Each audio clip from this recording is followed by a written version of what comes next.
We launched our neighborhood support team program last year, and it was just in a paper. A wonderful piece was done on what they've been able to do, getting out in the community, engaging the public, hearing about what the issues are, and then bringing those issues back into my office where I can make decisions. Do we need more money? Do we need more patrol? Do we need to create better policies? And we've done that. The prime example of how well this worked, the neighborhood support team was bringing back information to me about how devastating the COVID-19 crisis was to our community. So many different family members were facing tough decisions. Should I keep the lights on or should I put food on the table?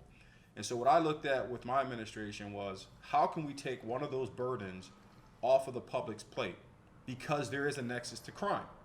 If people are suffering and figuring out how do I eat, then we're going to find a way, whether that be shoplifting, whether it be robbery, a whole slew of different crimes can be related to poverty. We've known that for quite some time. That's not new here in Broward County. You can talk to any criminologist and they'll tell you the same. And so what we did was to partner up with Feeding South Florida, establish dozens and dozens of distribution sites across the county, and we helped issue out over 4.8 million pounds of food throughout this crisis starting up in March. That's unheard of. And some people had mentioned that man, perhaps that's not a law enforcement responsibility. And I would beg to differ. It most certainly is part of service. We are under two real models in this profession: protect and serve. And we had an opportunity to serve this community, and the men and women did exceptionally well in that capacity.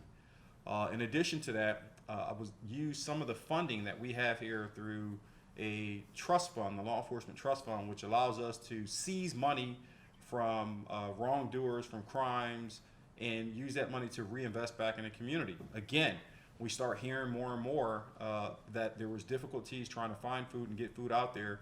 So I dedicated $100,000 towards this mission, and we procured 750,000 meals for residents here in Broward County. Communicating, having a neighborhood support team out there, listening to the issues, and then acting upon them. Another thing we had to act upon was the call for social justice and reform, in the sense that the community wanted to be more involved. And so I instituted the county's first social justice task force, which is now comprised of 25 members, and those 25 members are selected from across the county, from clergy members to business members to representation from Black Lives Matter movement, members from the LGBTQ community. And so everyone is now part of helping us resolve community issues.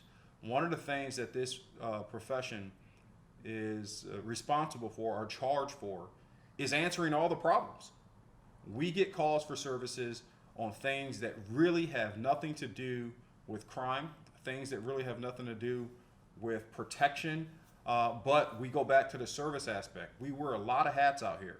As sometimes we're a marriage counselor, as sometimes we're a crisis intervention specialist, at sometimes we're almost attorneys. I mean, we play so many different roles.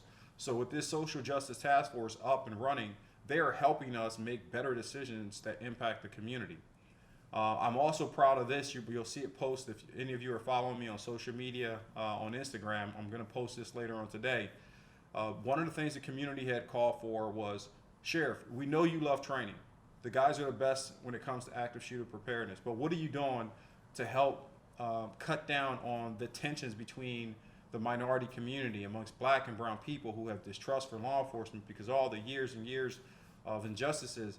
And I said, okay, point taken, I'm on it. We started the agency's first racial equity and implicit bias training.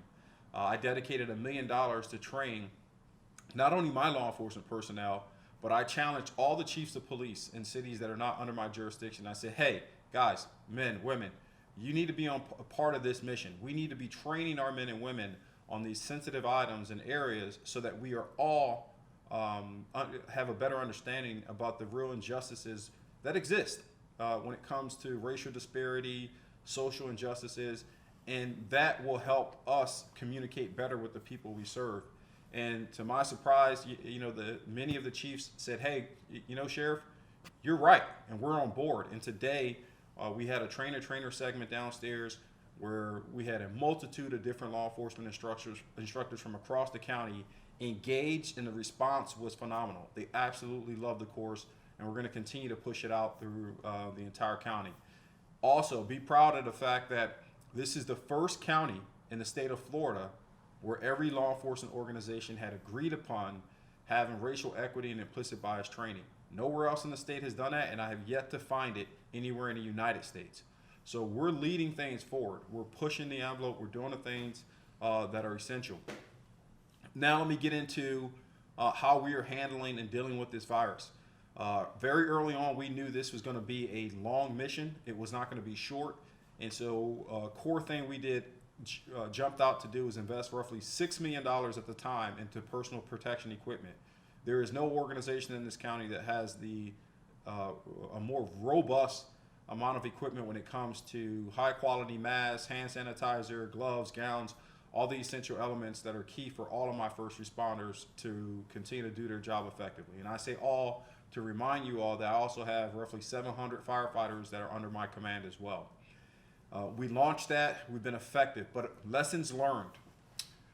We had to take on a mission that no one has ever done in the history of this county and this agency, which was we rescued over 2,000 people off of cruise line ships earlier this year that were trapped basically because no one really wanted to accept them. I think there's a half a dozen countries that rejected them from coming into port, and I just didn't feel as though that reflected the American values that we have here to turn away the needy and the sick.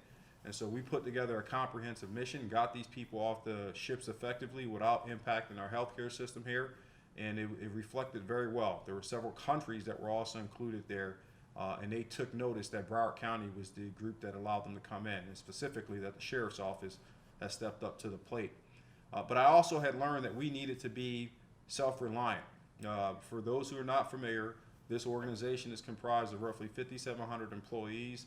I have a span of almost roughly of $1 billion budget.